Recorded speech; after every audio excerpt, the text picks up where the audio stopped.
Oi, pessoal, tive que recomeçar aqui.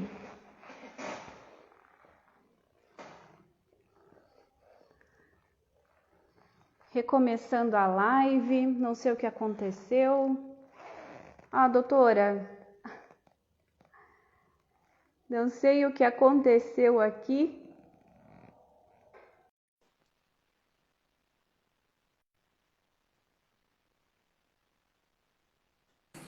Caímos aqui, doutora. Os três caíram. É, Os três caímos. caíram. Puxa vida. Voltei. Voltou. Vamos continuar. Esse Instagram tá derrubando a gente, não. O Somos meu aqui. aqui, eu tô vendo a Maria Cristina e não tô te vendo, Renata. Eu acho que na hora até caiu a tua internet, por isso Eu como tá acho no que teu... sim. Mas Vocês eu estão me tô... ouvindo? Sim, ouvindo sim. É, Tá. Eu eu, tô eu ouvindo. tô, eu tô vendo os dois e ouvindo também. Aqui tá normal para mim. Tá. Sim. Então, doutor Diogo, vamos começar os desafios da advocacia que o doutor estava falando. A Kelly me ajudou aqui. Ah, do Stories de hoje, doutor. Sim. Então, na verdade é o seguinte, né? É, o cliente estava enfrentando uma situação que era até benéfica para o empregado, uma questão de redução. Ele recebeu uma proposta numa outra empresa, pediu demissão e a empresa, não, mas eu acho que dá para continuar esse contrato de trabalho, reduzindo aqui a jornada. O empregado se interessou, querendo ou não, ele estava indo para um outro emprego com um salário menor e manteria aquele ali com uma jornada de 2 horas diárias. A gente tem um problema, infelizmente, nesse aspecto, ao meu juízo, a legislação não permite que as partes, especialmente nesse caso o empregado, escolha o que é melhor para ele. Então eu tenho, com base na Constituição, pelo princípio da irredutibilidade salarial, eu tenho que ir até um sindicato, o sindicato dos empregados, e negociar ali um acordo para fazer essa redução. Nós fomos no sindicato. E o sindicato falou o seguinte: olha, eu entendo que é válido, que é legítimo, que isso é benéfico para o empregado, mas eu não vou fazer um acordo porque eu não posso abrir um precedente. Olha a ideia do sindicato em se recusar numa situação dessa. E aí o que a empresa falou? Ele disse: Diogo, eu não vou ficar com esse cara com a insegurança de que eventualmente lá na frente pode ser interpretado como uma alteração prejudicial e eu tenho que pagar toda essa diferença. E aí, vamos lá, vamos tentar um acordo extrajudicial, que de fato foi o que a gente buscou. Conversamos com o empregado, ele contratou um advogado e hoje, então, teve a audiência de conciliação e o acordo foi homologado. Então é esse tipo de situação da advocacia que eu falo, que muitas vezes o advogado sabe o que é um acordo extrajudicial, ele sabe como funciona, que está lá na lei, que a parte precisa estar representada, cada uma, por um advogado, mas como implementar isso na prática? Como pensar isso de forma estratégica? Eu acho que esse é o nosso desafio. Sentar com os nossos clientes, eu acho que é fundamental para a gente construir junto com o cliente a melhor solução para ele. E eu costumo falar bastante isso, né? Ouça o seu cliente, criatura. Muitas vezes ele vai te ajudar muito em dar a melhor solução aí. Você vai ser, claro, uma peça fundamental nesse quebra-cabeça. Mas ouça o seu cliente, entenda o que ele está passando e às vezes ele nem sabe que você vai dar uma solução num problema que talvez ele desconheça que exista. Mas se a gente, de fato, ouvir o cliente, é muito mais fácil de a gente buscar a melhor solução para ele. E eu acompanhei essa questão desde o início, viu, professor? Da homologação. Assim, considero assim que foi assim uma estratégia assim vitoriosa. E até votei, tá? Mas eu fui minoria, tá bom? Eu fui muito assim, falei, meu Deus do céu. Não vai dar. Olha, ai, eu acho que não vai dar. E olha assim, eu fiquei assim, nossa, foi assim, eu falei assim, nossa, foi uma vitória mesmo, porque foi uma coisa assim bem excepcional, né? Foi uma Uhum. estratégia assim muito perfeita e deu certo. Ai, parabéns, viu? Legal. E Parabéns mesmo. assim, eu adiantei para o meu cliente: olha, pode ser que não dê certo. E ele estava muito ciente disso, mas ele estava buscando a segurança jurídica. Maria Cristina, no final, hoje, quando terminou a audiência, e na verdade quem fez questão de participar da audiência foi o dono da empresa, uma empresa grande, bem grande, eu conheço bem ele, e eles não, eu faço questão porque se não for homologado, isso é um absurdo e tal. Ficamos conjecturando até algumas situações. Ele disse, cara, fica tranquilo, eu sou um otimista por natureza, calma, vai dar certo. Enfim, deu certo. Mesmo que desse errado, eu acho que ele já enxergou valor no meu trabalho, no meu serviço, e assim, pô, o cara buscou uma solução criativa que pode ou não dar certo. Eu alertei isso para ele. Como deu certo, foi muito melhor para mim, né? Ele deu muito mais valor ao meu trabalho. Imediatamente, ele já, após ali a audiência, foi uma audiência virtual, ele, pô, que legal, deu certo, agora estou seguro. No final da tarde eu recebi um WhatsApp ali da gestora de RH parabenizando, que ela também estava um pouco receosa, será que vai dar, será que não vai dar? Então, assim, é forma de a gente buscar solução para o nosso cliente e valorizar também, com certeza, esse cliente, ele tem a plena convicção de que a advocacia trabalhista dentro do negócio dele faz diferença. Esse foi um dos exemplos. E a gente pode estar citando vários outros que a gente pode estar buscando soluções aí para os nossos clientes para tornar as coisas muito mais seguras para eles, né? Com certeza. Foi, assim, estratégico mesmo. Tem que ser estratégia. Tem que ser. Essa palavra faz parte do nosso dia a dia, né? Estratégia, porque a depender do que você vai orientar, tem que estar dentro da sua estratégia, porque você vai ter uma consequência, outra consequência dentro da orientação. Então, a gente já precisa enxergar lá na frente, né? Para entender, bom, aqui tem um risco, é um risco grande, então, dentro da minha estratégia, do que eu colei, do que o escritório entende, vamos amenizar esse risco. Nem sempre dá para livrar dos riscos, né, professor? Mas amenizar o risco da empresa, né? Isso é importante também no preventivo. E assim, Renata, tem muitas vezes que o cliente vai tomar a decisão que não é o melhor caminho que a gente reputa o correto. Eu tenho vários casos em que, assim, olha, e o nosso papel eu acho que é esse, né? Muitos advogados eu acho que erram na hora de querer impor para o cliente a solução que ele acha mais adequada. Quem está sabendo dos riscos do negócio é o cliente. E eu acho que o nosso papel, na verdade, é esse. É apontar as alternativas que se tem, os riscos de cada decisão e deixa que ele corra os riscos. O que ele não pode é lá na frente, daqui a 5 anos, quando ele recebeu uma ação trabalhista e ele tomou uma decisão ciente de que aquilo envolvia um risco, ele, mas isso eu não sabia que podia acontecer. Não, você sabia, eu já te orientei. Talvez você tivesse a necessidade de estar se precavendo em relação, provisionando eventuais valores, inclusive para um problema que você resolveu correr o risco. Mas eu acho que o nosso papel tem muito valor quando a gente faz isso, quando a gente dá as orientações, todas elas. Porque vamos lá, a gente recebe uma demanda de um cliente em que ele quer contratar, por exemplo, um empregado, não quero com um vínculo, eu vou pagar aqui por MEI, ele emite uma nota. Se eu falar para o cliente que você vai perder porque todos os requisitos estão previstos, isso é o básico que qualquer advogado vai fazer e não é isso que o cliente quer ouvir. Ele quer alternativas. Exato. Olha, existe um risco? Sim. Vamos tentar minimizar o risco, mas você sabe que tem um risco. Vamos trabalhar, por exemplo, o requisito da subordinação jurídica. Talvez o formato dessa prestação de serviço, a gente diminuindo toda a subordinação que naturalmente haveria em relação a um vínculo, será que não seria uma forma de minimizar esses riscos? Será que, eventualmente, a gente trabalhar com o requisito da pessoalidade, em que esse prestador de serviço possa se fazer substituir, em algumas ocasiões, não todas, mas em algumas ocasiões, por outra pessoa? Será que isso a gente não está dando uma solução muito mais adequada para o nosso cliente de minimizar o risco? Esse é o papel do advogado trabalhista preventivo, que está ali acompanhando o cliente. E talvez ele não vai colocar isso em prática, ele vai correr o risco e está tudo certo. O risco é dele. Eu durmo com a consciência bem tranquila. Assim, falo para vocês. Eu me envolvo com os problemas do meu cliente, que eu sempre busco trazer a melhor solução, mas eu durmo com a consciência tranquila. Eu durmo que nem um anjo, porque a decisão é dele.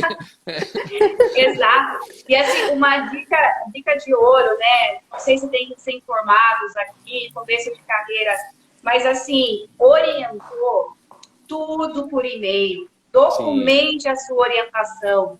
Porque depois o cliente não pode vir falar, e ele vai, às vezes esquece. Não, mas a senhora não me orientou dessa forma, a doutora falou outra coisa. Vamos lá nos e-mails. Olha, orientei da data tal, dessa forma. né? Então, é uma forma também da gente documentar a nossa orientação, a nossa prestação de serviço, porque para lá na frente, depois, não, você não falou isso, tal. Vamos lá, vamos documentar. Quer um parecer? Ok, por e-mail, né? Perfeito, então, perfeito. Eu costumo às vezes, a empresa que é pequena, tem poucos funcionários, gosta bastante do WhatsApp, né? Uhum. E daí eu falo, você pode, por gentileza, encaminhar essa dúvida por e-mail? Eu já respondo por lá, né? O e-mail está aqui aberto o dia inteiro aqui comigo. Às vezes não olho o WhatsApp, porque eu gosto de documentar por e-mail. Eu acho que fica mais profissional e fica documentado aquela orientação. É como o professor falou. Agora, se o cliente quer seguir a orientação ou não, já está lá quais são os riscos. Eles perguntam, né? Quais são os riscos?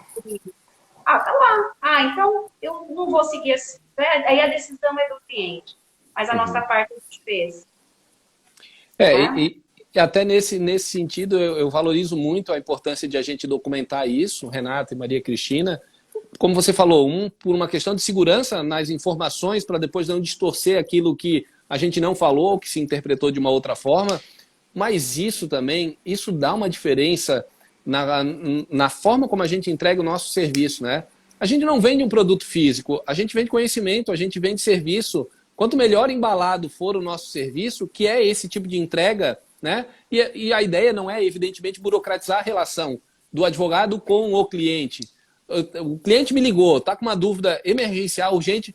Eu não vou dizer, olha, não vou te responder agora porque eu preciso que você me mande um e-mail. Evidente, eu vou tentar buscar a solução, se tiver ao meu alcance, de imediato, e depois formaliza, documenta isso, é uma segurança, e isso mostra também profissionalismo do advogado. Então, assino embaixo de tudo que você falou aí, porque eu acho que isso dá muito valor aí para o nosso serviço que a gente está oferecendo para o cliente. É importante mesmo. E assim, sabe, doutor Diogo, não sei se o doutor sabe, mas eu e a doutora Renata, ela é de Sorocaba. Uhum. E eu me aposentei como juíza em Sorocaba. Então, assim, nós nos conhecemos em lados opostos e agora nós somos parceiras de troca de ideia, uma conversa com a outra. E agora nós somos parceiras também nas lives de atualização do TST, voltado sempre para empresas, né? E nós estamos, assim, curtindo muito, gostando, né, doutora? Porque a gente acaba se aprofundando, né, nas matérias e está sendo até importante para nós.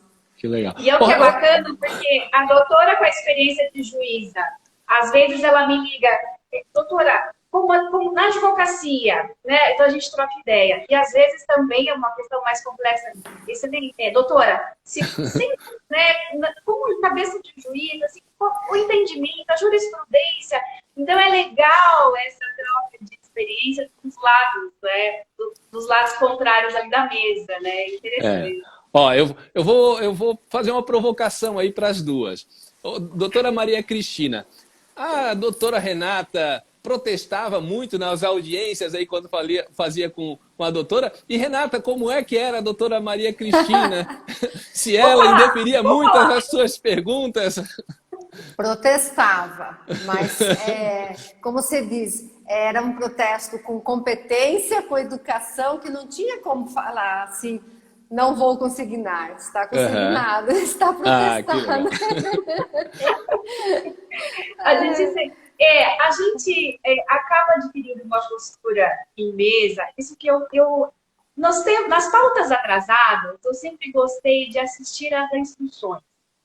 A gente aprende muito com os colegas, né? Sim. Uhum. Você faz o network ali com os colegas do sabor, do fórum, ok, eu tô morrendo de saudade. Mas quando eu via aquela pauta de instrução, quando eu via aquela determinada empresa que estava lá dentro, eu ficava assistindo. Então, você aprende com o juiz, você vai entendendo a forma de trabalhar, de instruir que aquele juiz tem, aquele outro juiz tem, e também aprendendo com os colegas da mesa. Às vezes eu assistia a instrução e falava, meu Deus, não pergunta isso, mas você deixou passar tal pergunta. Uhum. Não, respondeu daquela forma. Então, né, é a primeira prática. E a doutora, para instruir, eu gostava de instruir com a doutora, sempre muito séria, assim, a doutora Maria Cristina né? 1,5 m que nem eu, né? Vou entregar a nossa altura, 1,5 m que eu. Sempre muito séria, muito educada e, assim, permitia que a instrução acontecesse. Perfeito. Então, eu sempre fui muito preparada para a instrução, com perguntas prontas, com aquilo estudado, né, que a gente já falou. Você vai para uma instrução, o processo não é seu, é do seu colega, você estabeleceu, é inicial, vai para o processo estudado. Eu falo para minha filha é estudante do 4º ano. Filha, é inicial, tem que fazer o processo de ponto a ponto. É feito, você sentar para uma inicial, tem proposta de acordo, você não sabe nem que valor, que verba que você está trabalhando ali. Seja de reclamante, seja reclamante. Então, as instruções foram muito mastigadinhas, com as perguntas escritas. E gostoso de fazer a instrução com a doutora Maria Cristina é que fluía. Ela permitia que a gente... Porque você vai instruir uma descrição de função metalúrgica, por exemplo. Máquina, X, passado, peça, movimento. O juiz não conhece a fábrica. Eu falo, ele não conhece a empresa. Então, ele não precisa detalhar, não sabe. Para que visualize, vai construindo a historinha na cabeça dele. Às vezes, o processo físico antigamente, às vezes não tinha foto, né, para entender como é que era o ambiente. Então, às vezes, eram instruções longas, porque a doutora permitia fazer uma boa instrução. E aí vinha a sentença. Então, se a instrução foi boa, as minhas testemunhas foram boas, e eu consegui levar a verdade, os fatos, aí vinha uma improcedência. Mas se as minhas testemunhas não estavam boas, eu falei, meu Deus, ninguém sabe nada, ou então tá falando que coisa que nem é do processo, aí o reclamante consegue provar, porque é verdade dos fatos. Aí vinha a procedência, parcialmente. Aí você até concorda que você perdeu, né? Porque a instrução está tão bem feita que não deu. E eu costumo já sair da sala de audiência, eu chego. Porque assim, eu aprendi que quando você faz a audiência, instrui, viu que não deu, a gente já vai sentindo no meio da audiência, né? Sim. Sair da sala, e aí eles perguntam, e aí, doutora, ganhamos? E aí, perdemos? Gente, olha, foi complicado, foi difícil. Vocês falaram isso, falaram aquilo, concordaram, pensaram isso. Então, olha, isso. Então, isso ficou tudo registrado, você é supervisor, você conhece as atividades, sabe bem tudo que fazia, viu, né? Então, eu já falo ali, dá um termômetro já no final da audiência, para não ficar criando falsas expectativas. Ô, Renata, você me falou uma coisa que me chamou bem a atenção e eu acho que o nosso papel, né, da advocacia trabalhista preventiva, eu acho que a gente também tem que se condicionar quando a gente está fazendo algum trabalho com o nosso cliente. Eu costumo falar isso com os nossos clientes. Cara, analisa se daqui a 3 anos você vai conseguir entender isso que a gente está fazendo agora. Uma informação no cartão ponto, um lançamento no recibo de pagamento, a criação de uma política. E eu falo também, não só isso, para que ele consiga entender daqui a 3 anos, mas assim, um juiz do trabalho que pegar uma situação dessa, uma discussão dessa. Porque às vezes a gente que está na rotina da empresa, a gente sabe como as coisas funcionam, o próprio cliente sabe como as coisas funcionam. Mas será que é tão fácil de compreender quem vai analisar um processo? Um fiscal do trabalho, por exemplo, um juiz do trabalho, caso analise ali uma questão posta.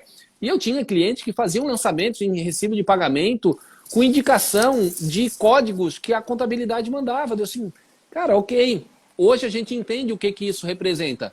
Lá na frente, será que isso de fato vai ser fácil de a gente explicar? Talvez você não esteja mais na empresa, talvez eu não esteja mais na empresa. Então, pensar na advocacia preventiva também é uma forma de facilitar o nosso trabalho para que não só internamente as pessoas que já estão naquela rotina da empresa entendam, mas especialmente de quem eventualmente possa fazer essa análise. Um fiscal do trabalho, um juiz do trabalho quando vai analisar, porque resolver as coisas internamente para que apenas a gente entenda é parte do trabalho que a gente está fazendo. Então, avançar, ter essa visão preventiva também eu acho que faz bastante diferença. Um exemplo prático de, às vezes, não entender um documento é o banco de horas. Às vezes você olha lá e fala assim, mas o que é isso? Onde tá o crédito, onde está o débito? Então, assim, quando você, na preventiva, você bate o olho lá naquele cartão, você fala assim, nossa, não dá para entender. Como é que o juiz vai entender, né, uma situação dessa? Então, assim, tudo isso vai se somando, né, na preventiva, nessa análise toda aqui.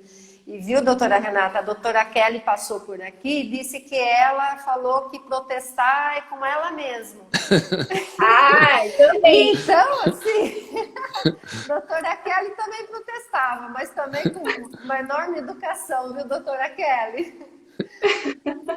Exatamente, a doutora é bem, a advogada bem guerrida, ela é ferrenha em audiência.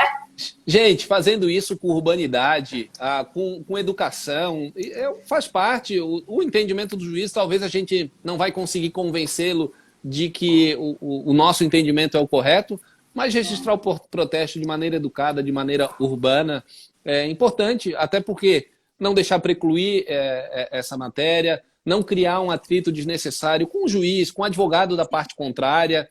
E eu vejo muito isso, né? Às vezes os advogados vão para uma audiência como se fosse um campo de batalha. E ok, buscar o melhor resultado para o seu cliente, sim, mas tratando as pessoas com urbanidade, com respeito, isso não faz mal a ninguém. Ao contrário, boa educação é sempre recomendável em qualquer situação. Sim, às vezes o campo de batalha vira realidade, viu, doutor? Eu já vivenciei isso. Eu imagino. E assim, doutora Maria Cristina, eu já tive situações em que tentaram me colocar à prova, assim, me provocando, não o juízo, obviamente, mas assim, o advogado da outra parte sendo desrespeitoso, especialmente quando o advogado é mais no início de carreira. Pessoal que está nos acompanhando, que está mais no início de carreira, não se acovardem com isso e não entrem nesse clima de guerra. Ao contrário, responder com educação, com urbanidade, é a melhor forma de você deixar outra pessoa até, de certa forma, desconfortável. Porque quando ela quer o confronto, aquela é a alternativa para tentar desestabilizar o advogado da parte contrária. Responder com educação, com elegância. Eu, particularmente, eu usei isso como estratégia em diversas vezes e foi a melhor estratégia. Não entro nesse tipo de conflito e me parece o mais adequado sempre, sempre, sempre. E até porque cria uma imagem muito negativa para o próprio cliente, né? Sim, sim. Assim, quantas vezes, às vezes, tem que falar assim, olha, o cliente, ele quer simplesmente que o processo dele tenha uma solução, né? E não uma briga, né, entre advogados. Exato. Então, assim, eu acho que quando, assim, existe esse registro de protesto com toda educação, humanidade, não tem motivo, né, para o juiz indeferir, né? Então, é isso mesmo. É isso mesmo. É que tem colega que é muito teatral, né? Acha que vai convencer, tá mostrando ali pro cliente que ele tá falando mais alto, tá indo para cima, daí o cliente vai, nossa, não é dessa forma, né? Não. Eu acho que até os juízes, a doutora como juíza, vai conhecendo o trabalho de cada advogado pelas instruções, né? Todo dia ali no fórum, na indulgência, já vai conhecendo a postura de cada um, sabe aquele que é sério, que estuda o processo, que sabe que quando realmente a causa não dá, faz uma proposta de acordo. Até na questão da preventiva, né, doutora, eu sempre fui a favor de acordo, sabe? Porque se eu analiso a questão, vejo, olha, vamos criar aqui um precedente, tá errado mesmo. Vamos compor aqui nesse caso, né? A gente avalia isso. Mas o cliente fala, vamos fazer acordo? Não, eu vou levar até a última, para quê? Vai pagar caro mensal, uma correção de juros 1% ao mês, mais IPCA, vai ficar caro isso aqui. Aí a provisão, a gente faz relatório de provisão, a cada mês atualizando aquele relatório, né?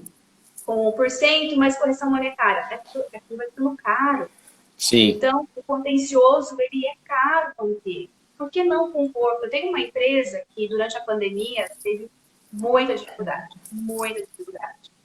E até para demitir, sem dinheiro para demitir. Nós estamos compondo em todos os casos. Todos os casos. Porque agora respirou, né? Virou o ano, a coisa está engatinhando. Uma empresa que nunca teve processo, né? Nunca teve.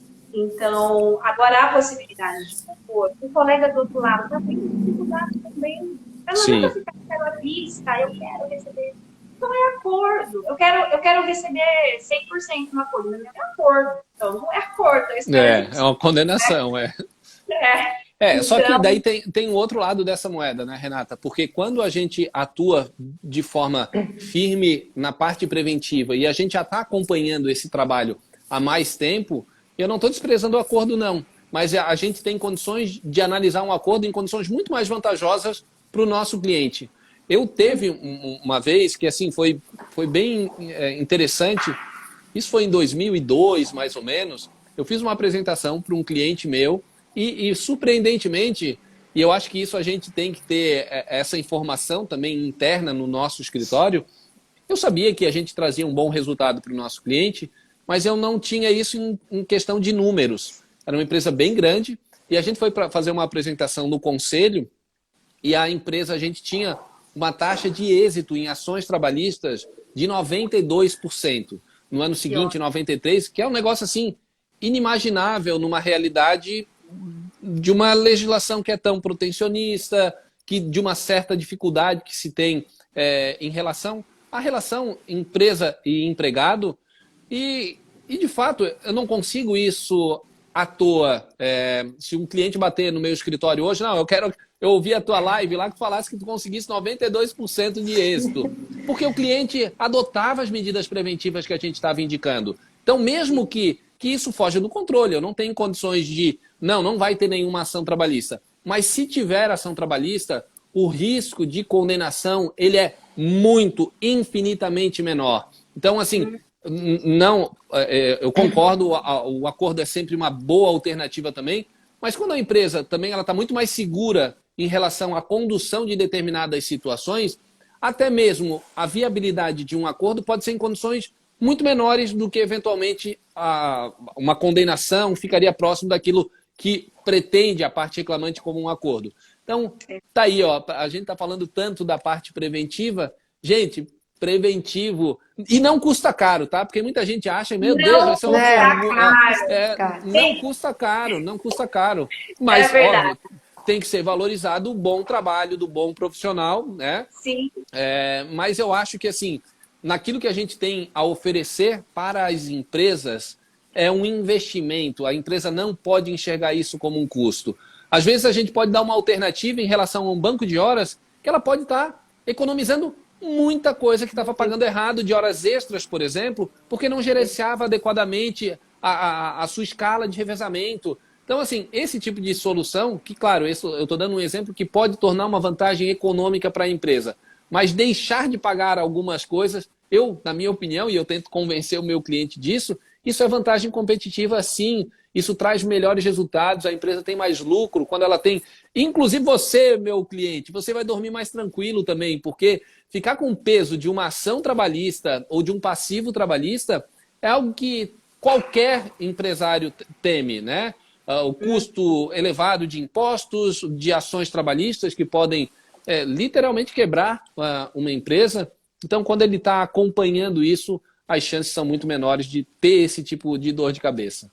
E também tem uma falsa imagem de alguns empresários que acham que porque nunca teve uma ação trabalhista, ele não precisa do preventivo. Sim. Mas daí o que acontece? Que eu percebo que não teve, talvez, por sorte, mas assim, tem muita coisa que tem que ser mudada e o preventivo ele já vai, como se diz, fazendo a diferença para evitar. Então, assim, não pode dosar a necessidade de um preventivo pelo fato de não ter ação trabalhista, né? Então, assim, às vezes eu vejo esse equívoco de repente falar, mas para que eu preciso de um preventivo? Eu nem tenho ação trabalhista, então, assim, também acho bem equivocado esse pensamento. É que tá tudo varrendo por debaixo do tapete, né? A hora que tá aquele tapete. Exato. Daí, assim, a pessoa puxa um cabelo e vem um cadáver, assim, porque vem tudo junto, né?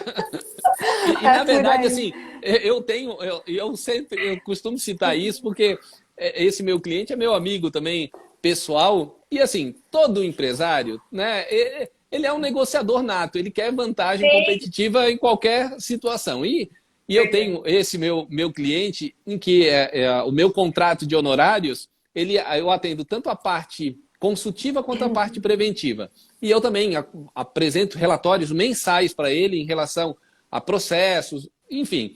E quando baixa, assim, ele faz um comparativo. Ano passado eu tinha 100 ações, agora eu estou com 68. Não, então a gente tem que rever aí o teu contrato, porque eu acho que eu estou pagando demais. É verdade. Eu acho Aí que o preventivo. Exato. Eu acho que eu tenho que te cobrar mais, porque o que está tendo resultado para diminuir o número de ações é porque o preventivo está funcionando.